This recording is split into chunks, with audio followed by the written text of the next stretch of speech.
1 year had passed since humanity's silent departure, and the galaxy was learning that peace was not always a blessing. Without human military contractors and peacekeeping forces, conflicts that had been quietly prevented for decades began erupting across multiple sectors. Wars that humans had stopped through their unique combination of diplomacy and controlled aggression now burned unchecked through systems that had never known such violence. Captain Ryan Brooks commanded the Federation vessel Star's Edge, one of the few remaining ships capable of investigating the growing crisis. His crew included members from 6 different species, all trying to understand why their carefully ordered galaxy was falling apart without human interference. Another distress call from the Vega system, reported his communication officer, a young Zalathi named Kilren whose crystal structure flickered with stress patterns. 3 separate wars have broken out there in the past month. Ryan studied the tactical display showing conflict zones across Federation space. Red markers indicated active warfare, yellow showed political tensions that might explode into violence, and green represented the few systems that remained stable. The display contained far more red than green. Humans never told us how much work they were doing behind the scenes, said Dr. Elena Martinez, the ship's former human medical officer, who had chosen to remain with the Federation rather than join the Exodus. She was one of perhaps 1,000 humans who had stayed behind, most of them in critical positions that other species could not fill. Elena had been studying reports from across the galaxy, trying to understand patterns in the chaos. Her analysis painted a disturbing picture of how dependent the Federation had become on human intervention. Every major peace treaty signed in the past century had human negotiators involved, she explained to Ryan's senior staff. Every trade dispute that was resolved quickly had human arbitrators. Every criminal organization that was dismantled had human forces providing intelligence or direct action. Ryan had worked alongside humans for 20 years, but he was beginning to realize he had never truly understood what they contributed to galactic civilization. Other species focused on their specialties. The Proteans provided ancient wisdom. The Kethvar offered collective decision-making. The Zalathi contributed advanced technology. But humans seemed to specialize in solving problems that no one else wanted to handle. Take us to the Chronos system, Ryan ordered. I want to investigate those missing Kethvar personally. The Chronos system lay near what had once been human territory. 3 weeks ago, a Kethvar colony ship carrying 50,000 individuals had been found drifting in space, completely intact, but entirely empty. The Federation Council needed answers about what could make an entire hive mind simply vanish. The Star's Edge approached the abandoned vessel. Ryan felt the same unease that had been growing throughout Federation space. The colony ship appeared perfect from the outside, hull intact, engines functional, life support systems operating normally. But something about it felt wrong in a way that his instruments could not measure. Biosigns are 0, reported the ship's science officer, a protean named Descol whose species had developed the most sensitive life detection equipment in the galaxy. But that should be impossible. Even if all the Kethvar died, their bodies would still register on our scanners. Ryan led a boarding party onto the colony ship. The corridors were clean and well lit, exactly as they should be on a vessel carrying thousands of hive-mind individuals. But the silence was absolute in a way that made everyone's skin crawl. In the ship's central chamber, they found the answer to what had happened. Security recordings showed the entire Kethvar population moving in perfect unison toward the airlocks. But their movements were wrong. Instead of the fluid coordination that characterized hive mind behavior, they walked with jerky, puppet-like motions as if something else was controlling their bodies. They spaced themselves, Elena said, her voice barely above a whisper. All 50,000 of them walked into vacuum willingly. But look at their faces. Ryan studied the recording more carefully. The Kethvar showed no signs of distress or fear as they moved toward death. Their expressions were completely blank, as if their consciousness had been erased while their bodies continued to function. This is not suicide, Descol observed, his protean senses detecting patterns that other species missed. Something severed their connection to the collective consciousness while leaving their physical forms intact. They were empty shells following, Final commands. The investigation team spent hours reviewing the ship's records, but found no evidence of attack or system failure. The HFY had been healthy and functioning normally until a specific moment when their collective mind simply stopped existing. Their bodies had continued operating on instinct until they fulfilled what appeared to be a programmed directive to eliminate themselves. Back on the star's edge, Ryan compiled his report for the Federation Council. But before he could send it, an urgent message arrived from Federation headquarters. The communication came from Admiral Torres himself, transmitted from an unknown location. "Do not investigate any more missing ships or colonies," Torres said, his image grainy and distorted as if transmitted through heavy interference. "What you are discovering is the beginning of something much worse. Return to your home systems and prepare your defenses." The message cut off before Ryan could respond, but its implications were clear. Humanity's former military leaders knew what was happening to the missing Federation citizens, and they considered it serious enough to break their silence. Elena worked frantically to analyze all available data about the disappearances. Her human perspective allowed her to see patterns that alien minds might miss, and what she found filled her with terror. "Every incident follows the same pattern," she reported to Ryan. "Consciousness is severed from physical form, leaving behind empty shells that follow basic programmed behaviors. The technology required to do this is beyond anything the Federation has ever encountered." Ryan studied her analysis while monitoring reports from across the galaxy. Similar incidents were occurring with increasing frequency. Zalathi mining crews vanished from their facilities, leaving behind perfectly organized equipment and no trace of the crystal beings who had been working there. Protean research stations went silent, their ancient occupants simply disappearing without explanation. Most disturbing of all, the criminal organizations that humans had been suppressing were resurging with capabilities that seemed impossible. Pirate fleets that should have taken decades to rebuild were appearing fully armed and organized. Slave traders were using technology that surpassed anything the Federation had developed. Drug cartels were establishing supply networks that operated faster than government forces could track them. Something is organizing them, Elena realized as she studied intelligence reports. These criminal groups are not just taking advantage of human absence. They are being coordinated by an outside force. Ryan felt pieces of a vast and terrible puzzle beginning to connect. The missing Federation citizens, the resurgent criminal activity, the warnings from human military leaders. All of it pointed toward a threat that existed beyond the Federation's understanding. "Scan the outer rim," he ordered his sensor operators. "Look for anything unusual in the dark space beyond our normal patrol routes." The results came back within hours, and they confirmed Ryan's worst fears. Ancient signals were being detected from regions that had been quiet for millions of years. Ships of unknown design were moving in the darkness between galaxies, approaching Federation space with obvious hostile intent. Dr. Grace Parker, a human xenobiologist who had stayed behind to study alien life forms, sent an encrypted message to Ryan from her research station. Her words were carefully chosen to avoid panic, but their meaning was unmistakable. "The patterns you are seeing match historical records of a species that feeds on consciousness itself," she transmitted. "They do not kill in the conventional sense.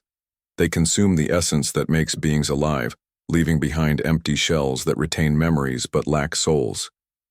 Ancient texts call them the Devourers, and they have been sleeping in the void between galaxies for millions of years." Ryan shared this information with the Federation Council, but their response was predictably inadequate.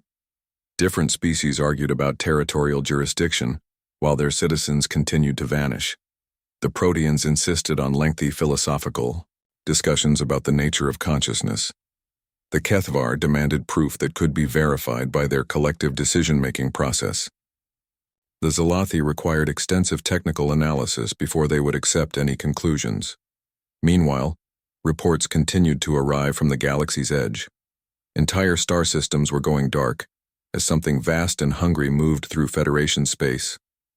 The pattern was always the same: perfect infrastructure left behind, but no living beings anywhere to be found.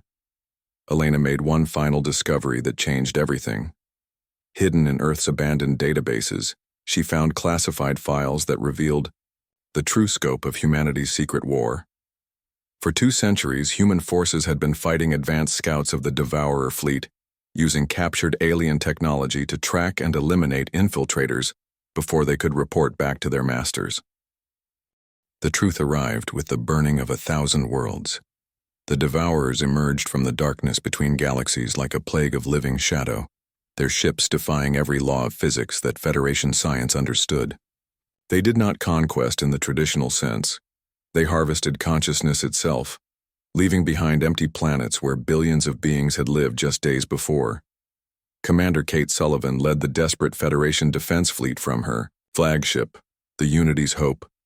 She commanded vessels from every species in the galactic community, but their combined firepower seemed pitiful against the approaching horror. The enemy fleet stretched across space like a black tide, each ship larger than a Federation battle station and powered by technology that consumed the life force of entire civilizations. Outer Rim colonies are going dark faster than we can track, reported Lieutenant Dan Hayes from his position at the tactical station. His voice remained steady despite the magnitude of what they faced. 12 systems lost in the past 6 hours. No survivors, no refugees, just empty worlds. Kate studied the strategic display with growing despair. Red markers showed systems that had fallen to the Devourers, and the pattern of their advance was becoming clear. They were not randomly attacking. They were systematically isolating and consuming populated worlds while avoiding areas that might offer strategic value to defenders. They are hurting us, she realized, driving surviving populations toward the core systems where they can harvest larger numbers at once. Dr. Grace Parker worked frantically in the ship's science laboratory, analyzing fragments of Devourer technology that had been recovered from destroyed Federation vessels. Her expertise in xenobiology had prepared her to study alien life forms, but nothing had prepared her for entities that existed partially outside normal space-time. They are not fully physical beings, she reported to Kate during an emergency briefing. Devourer consciousness exists in multiple dimensions simultaneously. When they attack, they reach directly into the quantum foundations of neural activity and extract what we might call the soul. Kate listened with growing horror as Grace explained the enemy's methods. Traditional weapons could damage Devourer ships, but could not harm the entities themselves. Energy shields provided no protection against beings that operated outside conventional physics. Even death offered no escape. Devourer feeding left behind consciousness shells that retained memories and knowledge while lacking any spark of true life. How did the ancient civilizations defeat them millions of years ago? Kate asked. Grace consulted files that had been transmitted from hidden human archives. According to these records, they were not defeated, only driven back through the sacrifice of entire species who developed quantum consciousness shields. The cost was so enormous that the survivors agreed to hide all knowledge of the Devourers rather than risk another encounter. The next attack came without warning. Devourer ships materialized directly inside Federation space, bypassing every sensor net and defense system that should have detected their approach. They appeared as twisted amalgamations of metal and living tissue, their hulls pulsing with energy that hurt to look at directly. Kate watched in helpless fury as her fleet engaged the enemy vessels. Federation weapons struck their targets with devastating accuracy, but the Devourer ships absorbed the damage and continued their advance. Worse, every hit seemed to feed them. Energy weapons made them stronger, while kinetic projectiles were simply consumed and converted into additional mass. All ships fall back to defensive positions around Centauri Prime, Kate ordered. The retreat was necessary, but it meant abandoning millions of Federation citizens to the approaching horror. As her fleet withdrew, Kate received an encrypted transmission from an unknown source. The message was brief, but carried massive implications for everything she thought she knew about the war. Human forces are moving into position, the transmission said. Prepare to receive quantum consciousness shields and modified weapon systems. The real war begins now. Kate had no time to question the message's origin. Centauri Prime held 12 billion Federation citizens, and the Devourer fleet was only hours away from the system's outer edge. If the human claims were true, then help was coming. If they were false, then the galaxy's largest population center was about to become the enemy's greatest feast. The first sign of human return was a distortion in space itself. Reality seemed to fold inward as massive ships materialized from what appeared to be empty vacuum. But these were not the exploration vessels and transport ships that Federation species remembered. These were warships built for a specific purpose, incorporating technology that surpassed anything the galaxy had seen before. Admiral Susan Grant's flagship, the Retribution, dwarfed every other vessel in the system. Her ship had been constructed using principles learned from 2 centuries of studying captured Devourer technology. Its hull was composed of quantum-stabilized materials that existed in multiple dimensions simultaneously, while its weapons were designed to target consciousness directly rather than physical matter. "This is Admiral Grant to all Federation forces," came the transmission that every species had been hoping to hear. "Human fleets are taking position throughout the galaxy. We are uploading quantum shield generators to your ships now. Do not resist the modifications. They are the only protection against Devourer feeding." Kate felt the Unity's hope shudder as unknown technology integrated itself into her ship's systems. Energy fields that her sensors could not identify surrounded every Federation vessel, creating protective barriers that operated on principles beyond current scientific understanding. "Admiral, what are these shields?" Kate asked. "Consciousness, firewalls," Grant replied. "They prevent Devourer entities from reaching the quantum foundations of neural activity. Your crews will remain aware and functional even under direct attack." The explanation came with a terrible cost of understanding. Humans had developed these defenses through centuries of research into the nature of consciousness itself. They had learned to protect the soul by weaponizing the boundaries between life and death. Lieutenant Commander Troy Mason materialized on Kate's bridge through what appeared to be a personal teleportation device. His equipment was unlike anything Federation technology could produce. Armor that shifted between solid and energy states, weapons that fired concentrated quantum disruption fields, and sensors that could track entities existing partially outside normal spacetime. "Human ground forces are deploying to all major population centers," he reported. "We have been preparing for this war since before your species achieved spaceflight. Every human civilian evacuation was actually a military mobilization disguised as a retreat." Kate realized the scope of humanity's deception as Troy explained their preparations. The empty human colonies had not been abandoned. They had been converted into military staging areas. The missing human populations had not disappeared. They had relocated to hidden facilities beyond the galactic rim, where they had been building the largest war machine in known history. "Why did you not tell us?" Kate asked. Troy's expression was grim but understanding. "Because you would have tried to negotiate. Federation species believe that all conflicts can be resolved through diplomacy and compromise. But the Devourers do not want territory or resources. They want to consume every thinking being in the universe. There is no middle ground in a war against hunger itself." The battle for Centauri Prime began when Devourer ships entered the system's outer perimeter.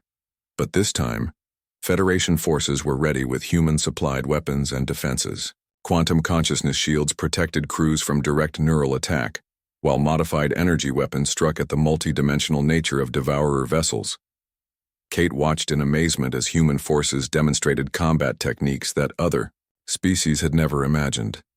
Instead of trying to destroy Devourer ships through conventional means, they targeted the quantum bridges that allowed enemy consciousness to exist in multiple dimensions simultaneously. When those bridges were severed, Devourer entities collapsed back into normal space-time where they could be destroyed through conventional weapons. Dr. Amy Brooks, humanity's leading expert on Devourer biology, transmitted battlefield intelligence to all Federation commanders.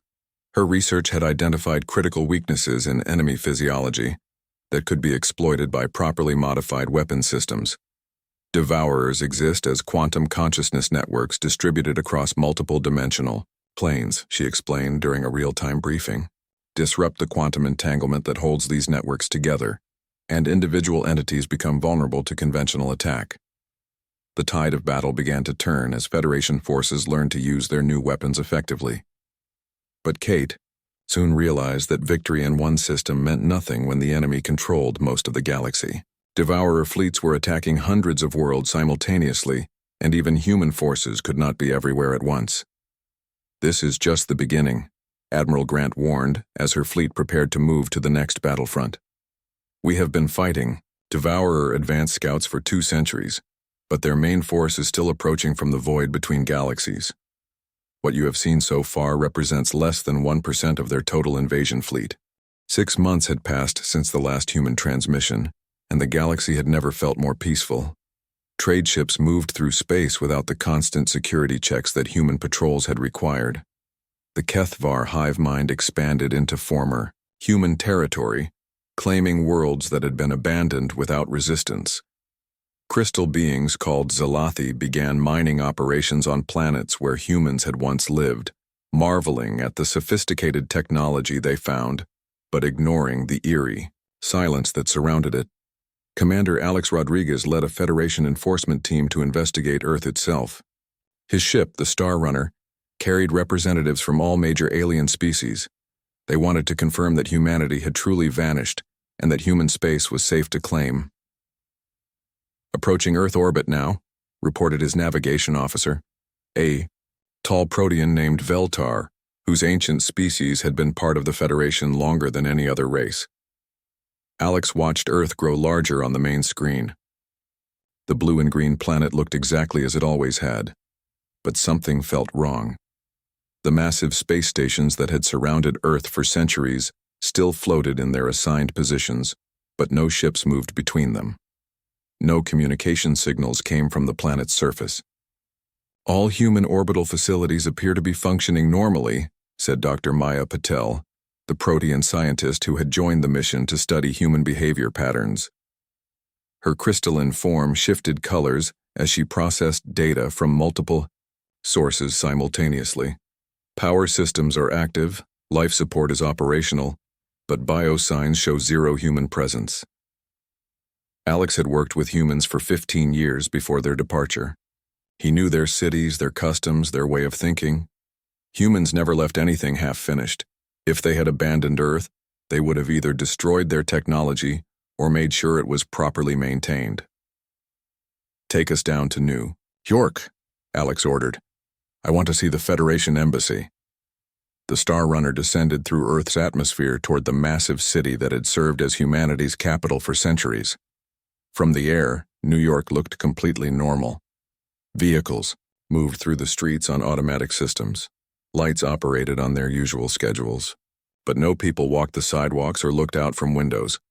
The landing party included Alex, Maya, and 6 security officers from different species. They wore environmental suits as a precaution, though Earth's atmosphere remained perfectly safe for all Federation races. The Federation Embassy stood in the center of Manhattan, a gleaming tower that had symbolized unity between humans and aliens for 200 years. The building's doors opened automatically as they approached, just as they always had. Inside, everything was pristine. The reception desk held neat stacks of paperwork dated 6 months ago. Conference rooms showed signs of recent meetings. Whiteboards still displayed strategic plans. Coffee cups sat empty on tables, and presentation materials lay organized in precise arrangements. "Look at this," Maya said, examining a planning document left on the main conference table. Her protean abilities let her process written information much faster than other species.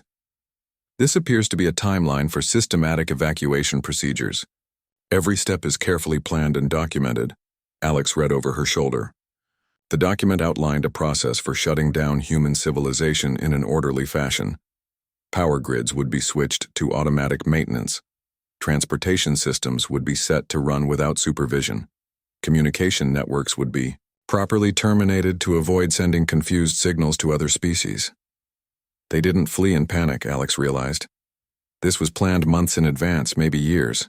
The investigation team spent 3 days on Earth, visiting major cities and industrial centers. Every location told the same story. Humans had methodically prepared their world for abandonment, ensuring that their departure would not damage the planet or create hazards for other species who might visit later. But the most disturbing discovery came when Maya accessed Earth's central computer networks. The databanks contained detailed files on every known threat to Federation security. Pirates, slavers, illegal weapons dealers, rogue military groups, humanity had been tracking thousands of criminal organizations across the galaxy. According to these records, human forces had been conducting secret operations against galactic crime syndicates for decades, Maya reported to Alex. Most Federation species never knew these threats existed because humans were eliminating them before. They could cause major problems. Alex studied the files with growing concern. Pirates who had terrorized shipping lanes for years were listed as neutralized by human special forces. Slaving operations that the Federation had been unable to locate were marked as eliminated, with precise dates and coordinates. Drug cartels that corrupted entire star systems showed status updates reading disbanded or leadership eliminated. Humans were fighting a shadow war to protect the rest of us, Alex said quietly, and we never knew about it. Maya's crystalline form flickered with patterns that indicated deep thought among her species. The question becomes, if humans were protecting the galaxy from these threats, what happens now that they are gone? The answer came sooner than either of them expected. Within days of their return from Earth, reports began reaching Federation headquarters about disturbing incidents across human space. A Kethvar colony ship carrying 10,000 individuals had been found drifting in the outer rim. The vessel was intact and fully operational, but completely empty.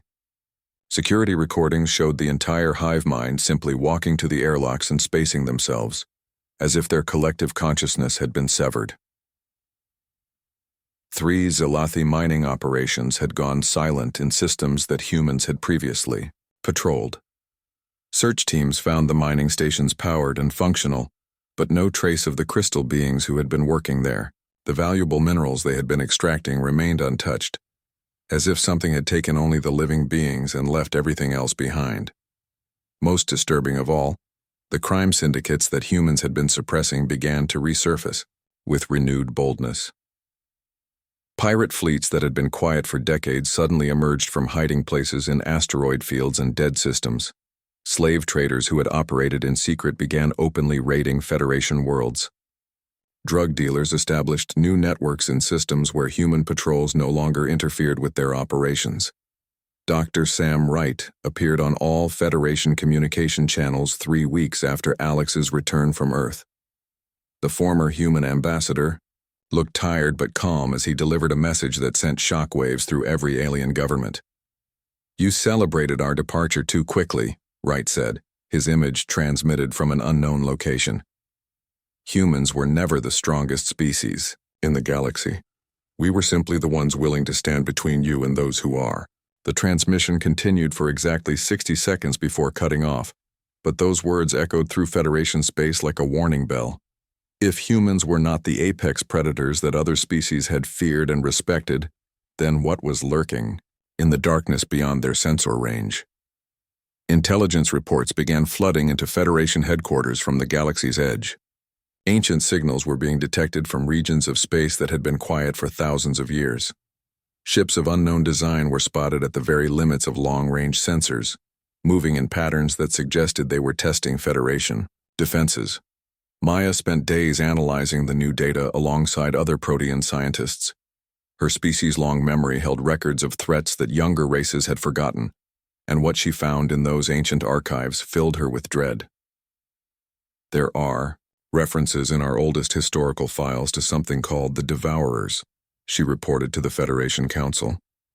The records are fragmentary, but they describe a species that consumes life essence itself, leaving behind empty shells that retain memories but lack souls. The council members, representatives from dozens of different species, listened with growing alarm as Maya continued her report. According to these files, the Devourers were defeated and driven beyond the galactic rim millions of years ago. But the records also suggest they were not destroyed, merely forced into dormancy. They have been waiting in the darkness between galaxies, and something has triggered their return. Alex felt pieces of a terrible puzzle clicking into place. The empty colonies, the severed hive minds, the mining crews who had vanished without trace. All of it matched the ancient descriptions of Devourer attacks. The humans knew, he said aloud, causing the entire council chamber to fall silent. They knew the Devourers were coming back, and they have been preparing for a war the rest of us never saw coming. Maya's crystalline form pulsed with deep blue, patterns of confirmation. Human military activities that we interpreted as aggressive expansion were actually defensive preparations. Their secret operations against criminal organizations were training exercises for a much larger conflict. Their sudden departure was not abandonment, it was strategic repositioning. The Federation Council erupted in panicked discussions as the implications became clear. Humanity had not fled from the galaxy in defeat. They had withdrawn to prepare for a battle that would determine the survival of every living being in known space. And somewhere in the darkness beyond the galactic rim, ancient enemies were stirring from their long sleep. Captain Jake Morrison stood on the bridge of the USS Meridian and looked at the empty space where New Eden Colony should have been. The sensors showed buildings, roads, and vehicles exactly where they belonged, but no life signs appeared on any scanner. 300,000 people had lived here just 2 weeks ago, and now the place felt like a graveyard. "Run the scan again," Jake told his science officer, Dr. Lisa Carter. She had been with his crew for 5 years, and he trusted her more than any computer. Lisa's fingers moved across her control panel. Her face grew more worried with each reading. "Same results, Captain. All the buildings are intact. Power systems are running normally, but there are no humans anywhere." Jake walked to the main viewing screen. New Eden looked perfect from orbit. The cities sparkled with electric lights. Ships moved through the spaceport on automatic systems. Everything looked normal except for one terrible fact. No people lived there anymore. "This makes 12 colonies," said Commander Alex Rodriguez from his station. 12 human settlements that have gone silent in the past 4 months. No distress calls, no signs of fighting, just empty. Jake nodded slowly. He had hoped New Eden would be different, but the pattern continued. Humans were vanishing from their homes without any explanation. The worst part was how neat everything looked. When people fled in panic, they left behind chaos. When they died in battle, they left behind destruction. This looked like everyone had simply decided to take a walk and never come back. "Take us down to the surface," Jake ordered. "I want to see this myself." The Meridian descended through New Eden's atmosphere. Jake had visited this colony 3 times before. The last time, just 6 months ago, he had attended a festival where children played in the streets and families celebrated their new harvest. Now those same streets stood empty. The landing party consisted of Jake, Lisa, Alex, and 6 security officers. They wore full environmental suits even though the air tested safe. Jake had learned to be careful when dealing with mysteries like this. They walked through the main plaza where Jake remembered seeing thousands of people during the festival. Now their footsteps echoed off empty buildings. Shop doors stood open. Food sat half-eaten on restaurant tables. Children's toys lay scattered in a playground, but no children came to claim them. "Look at this," Lisa called from a house at the edge of the plaza. Jake followed her inside. The kitchen table held plates with food that had been fresh 2 weeks ago. A cup of coffee sat next to a newspaper that was open to the weather report. Upstairs, beds were unmade and clothes lay on the floor as if people had been getting dressed for work. "It's like they just stopped whatever they were doing and left," Alex said. "But where did they go?" Jake examined the house more carefully. Nothing had been broken or stolen. Family pictures still hung on the walls. Expensive electronics remained in their places. If pirates or slavers had taken the people, they would have grabbed valuable items too. The pattern repeated in every building. They checked. People had been living normal lives until one specific moment. Then they had all disappeared together. No signs of struggle, no evidence of fear, no indication that anyone had been forced to leave. "Captain," one of the security officers called from outside. "You need to see this." Jake walked to where the officer stood next to the colony's communication center. The massive antenna that connected New Eden to the galactic network had been carefully shut down. Someone had followed proper procedures to end all transmissions cleanly. They turned off their communications before they left, Jake realized. This wasn't an emergency evacuation, someone planned this. Lisa was scanning the area with her portable equipment. I'm detecting traces of human DNA everywhere, but it's all at least 2 weeks old. Whatever happened here, it happened fast, and it happened to everyone at the same time. Jake felt a chill that had nothing to do with the weather. 12 colonies with millions of people had vanished in the same way. Each time the settlements were left intact but empty. Each time communications had been properly shut down before the disappearance. Each time there were no clues about where the people had gone. Back on the Meridian, Jake sent his report to Admiral Ben Torres at Earth Defense Command. The response came back within hours, and it was not what Jake expected. All Federation exploration ships are ordered to return to Earth immediately, the message said. Do not investigate any more missing colonies. Do not attempt to contact other human settlements. Report to Earth Defense Command upon arrival. Jake stared at the message. Now, 20 years of service, he had never received orders that sounded so final. Something was happening that was bigger than missing colonies, bigger than unexplained disappearances, bigger than anything he had imagined. 2 days later, as the Meridian approached Earth, Jake saw why the Admiral had called all ships home. The planet's orbital defenses were powered down. The space stations that normally buzzed with activity floated dark and silent. Even the moon bases showed no signs of life. Captain, Lisa said quietly, Earth is empty too. Jake felt his stomach drop. If Earth was empty, then humanity's disappearance was not limited to frontier colonies. The homeworld itself had been abandoned. Admiral Torres contacted the Meridian directly from a hidden military station in the asteroid belt. His face on the screen looked tired and sad, but his voice remained steady and professional. Captain Morrison, you and your crew are among the last free humans in the galaxy. What you have witnessed is not a catastrophe. It is a choice. Humanity is withdrawing from the galactic community, effective immediately. Sir, I don't understand, Jake replied. Where has everyone gone? That information is classified at the highest levels. Your orders are to proceed to coordinates I am transmitting now. You will join the rest of humanity at our new location. This conversation is being recorded and will be sent to the Federation Council as our final communication. Torres looked directly into the camera. When he spoke again, his words were clearly meant for alien ears. To the members of the Galactic Federation, humanity thanks you for 2 centuries of cooperation.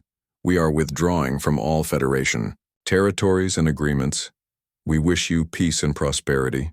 Do not attempt to follow us or contact us. This transmission marks the end of human participation in galactic affairs. The screen went dark. Jake stood in stunned silence as his ship's navigation system automatically changed course toward the coordinates Torres had provided. Around him, his crew worked quietly to follow the new heading. None of them spoke about what they had just witnessed. None of them questioned the orders they had received. But Jake could see in their faces the same mixture of confusion and trust that he felt himself. Humanity was leaving the galaxy it had called home for centuries, and only a few people knew why. Humanity returned not as the peaceful explorers the galaxy remembered, but as something the universe had not seen in millions of years. A species evolved specifically to hunt the hunters of consciousness itself. Their ships moved through space, like ghosts, phasing in and out of reality using technology that merged quantum physics with principles that other species could not comprehend. Admiral Susan Grant commanded a fleet that had been built in the darkness beyond the galactic rim, incorporating 2 centuries of captured devourer technology into weapon systems designed for total victory. The battle for the galaxy's survival unfolded across 1,000 worlds simultaneously. Human forces did not simply engage devourer fleets. They hunted them with methodical precision that terrified even their allies. General Paul Carter led ground operations that followed tactics the Federation had never understood. Where other species fought to repel invasion, humans fought to ensure their enemies could never threaten anyone again. Commander Troy Mason's assault teams implemented strategies that seemed impossible to alien minds. They did not just push devourers back from occupied worlds, they tracked individual entities through multiple dimensional planes and eliminated them completely. Human soldiers wore armor that existed partially outside normal space-time, allowing them to follow Devourer consciousness into quantum dimensions where conventional beings could not survive. Target the quantum nexus points, Troy ordered his teams as they cleared a Devourer stronghold on what had once been a Zalathi mining world. His soldiers moved with inhuman coordination, their consciousness shields allowing them to fight beings that could drain the life force from most creatures with a thought. The weapons they carried fired concentrated quantum disruption fields that severed the dimensional bridges Devourers used to exist in multiple planes simultaneously. When those bridges collapsed, ancient entities that had consumed civilizations for millions of years found themselves trapped in normal spacetime, where they could be destroyed by conventional means. Dr. Amy Brooks discovered the final piece of the puzzle when her research team analyzed DNA samples from the deepest human archives. Working in a mobile laboratory aboard Grant's flagship, she uncovered evidence that explained humanity's unique ability to fight beings that existed beyond physical reality. Humans are not native to this galaxy, she reported to the combined Human and Federation command staff. Our species evolved millions of years ago as part of the last civilization to successfully resist the Devourers. When that war ended, survivors were scattered across the cosmos to prevent the enemy from finding and eliminating all resistance. The revelation changed everything the galaxy thought it knew about human origins. Humanity's seemingly irrational courage, their refusal to surrender against impossible odds, their instinctive understanding of tactics that other species found incomprehensible. All of it was genetic memory of an ancient war against entities that fed on consciousness itself. We were not randomly chosen to be the galaxy's defenders, Amy continued. We were engineered by our ancestors to serve this purpose. Every aspect of human psychology and physiology has been shaped by evolution to produce beings capable of fighting enemies that exist partially outside reality. Admiral Torres led the final assault on the Devourer home base, a massive structure that existed in the void between galaxies. The facility was larger than most solar systems, constructed from the drained husks of countless worlds that had been consumed over millions of years. It pulsed with malevolent energy that hurt to perceive directly, powered by the accumulated consciousness of entire civilizations. All human fleets prepare for multi-dimensional assault, Torres ordered. His ships had been modified to operate in the quantum dimensions where Devourers were most vulnerable. The technology required to fight in multiple planes of existence simultaneously pushed the boundaries of what living beings could endure, but humans had been trained for exactly this kind of warfare. The battle that followed defied every law of physics that Federation science understood. Human ships phased through normal space into quantum dimensions, where the concept of distance became meaningless. They engaged Devourer forces on planes of existence where thought and reality intersected, fighting beings that could reshape space-time through will alone. Lieutenant Dan Hayes piloted his fighter through dimensional storms that would have destroyed most minds, his consciousness protected by quantum shields that humanity had spent centuries perfecting. Around him, the war raged across multiple levels of reality as human forces systematically dismantled structures that had existed since before most current galactic civilizations had evolved. Devourer Queen entity located, reported Captain Jake Morrison from his command ship. The central intelligence that controlled the entire Devourer species existed as a vast network of quantum consciousness spread across dimensional barriers. It was older than galaxies and hungrier than black holes, a mind that had consumed the life force of countless species over millions of years. The final battle required humanity to use weapons that pushed the boundaries of what their own technology could achieve. Admiral Grant authorized the deployment of quantum consciousness bombs, devices that could destroy entities existing in multiple dimensions by collapsing the quantum foundations that held their networked minds together. All ships, minimum safe distance, Grant ordered, as her fleet prepared to deploy weapons that could damage the fabric of reality itself. The bombs were humanity's most closely guarded secret, developed through research that had cost the lives of thousands of volunteers who had allowed their consciousness to be partially dissolved in order to understand how Devourer feeding worked. The explosion that followed could be seen from neighboring galaxies. When the quantum fires finally died down, the Devourer home base was gone, along with the central intelligence that had coordinated their species for millions of years. Individual devourer entities scattered throughout the universe suddenly found themselves cut off from the collective consciousness that had sustained them since before recorded history began. Human hunter-killer teams spent the next several months tracking down isolated devourers throughout Federation space. Each entity was methodically located and eliminated, ensuring that none could rebuild the networks necessary for their species to threaten galactic civilization again. The war ended not with negotiation or compromise, but with the complete elimination of a threat that had existed since before current galactic civilizations had achieved sentience. Humanity had not simply defended the galaxy, they had permanently removed the greatest danger consciousness had ever faced.